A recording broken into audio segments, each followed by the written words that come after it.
ಮನೇಲೆಲ್ಲ ಯಾರ್ಯಾರು ಇದ್ರು? ಮನೇಲಿ ಎಲ್ಲರೂ ಇದ್ರು, ಮಕ್ಕಳಿದ್ರು, ನಾವು ಇದ್ವಿ, ಎಲ್ಲರೂ ಮನೆಯಲ್ಲೇ ಇದ್ರು. ಸಿಡಿಲು ಬಿತ್ತು, ಗುಡುಗು ಇತ್ತು, ಜೋರಾಗಿ ಮಳೆ ಬಂದು ಗಾಳಿ ಬಂದು 8 ಗಂಟೆ ಸುಮಾರು 7:30-8 ಗಂಟೆ ಆಗಿರಬೇಕು. ಅಷ್ಟೊತ್ತಿಗೆ ಈ ಮರ ದಡ್ ಅಂತ ಸೌಂಡ್ ಬಂತು.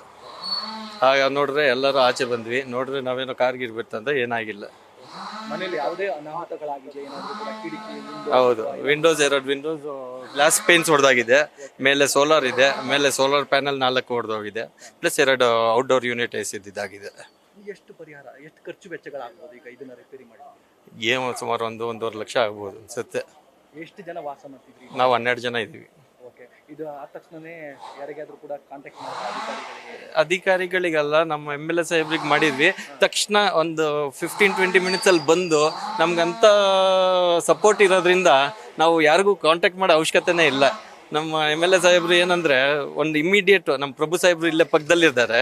ಅವ್ರಿಗೆ ಹೇಳಿದ ತಕ್ಷಣ ಅವ್ರು MLA ಸಾಹೇಬ್ರು ಕಾಂಟ್ಯಾಕ್ಟ್ ಮಾಡಿದ ತಕ್ಷಣ ಒಂದು ಅರ್ಧ ಗಂಟೆ ಒಳಗಡೆ ಬಂದ್ಬಿಡ್ತಾರೆ. ಏನೇ ಪರಿಹಾರ ಇದ್ರು ನಮಗೆ ಬೇರೆ ಯಾರ ಅಧಿಕಾರಿಗಳಿಗೆ ಕಾಂಟ್ಯಾಕ್ಟ್ ಮಾಡೋ ಅವಶ್ಯಕತೆನೇ ಇರಲ್ಲ ಇಲ್ಲಿ. ಮನೇಲಿ ಎಷ್ಟು ಜನ ವಾಸ ಮಾಡ್ತಾರೆ? 12 ಜನ. ಯಾರಿಗೂ ಏನು ತೊಂದರೆ? ಯಾರಿಗೆ ಸದ್ಯಕ್ಕೆ ಏನೂ ತೊಂದರೆ ಆಗಿಲ್ಲ. ದೇವ್ರ ದಯದಿಂದ ಎಲ್ಲ ಸೇಫ್ ಆಗಿದ್ದೀವಿ. ಅಧಿಕಾರಿಗಳು ಕೂಡ ಸ್ಪಂದನೆ? ಅಧಿಕಾರಿಗಳೆಲ್ಲ ಕೋಆಪ್ರೇಟ್ ಮಾಡ್ತವ್ರೆ.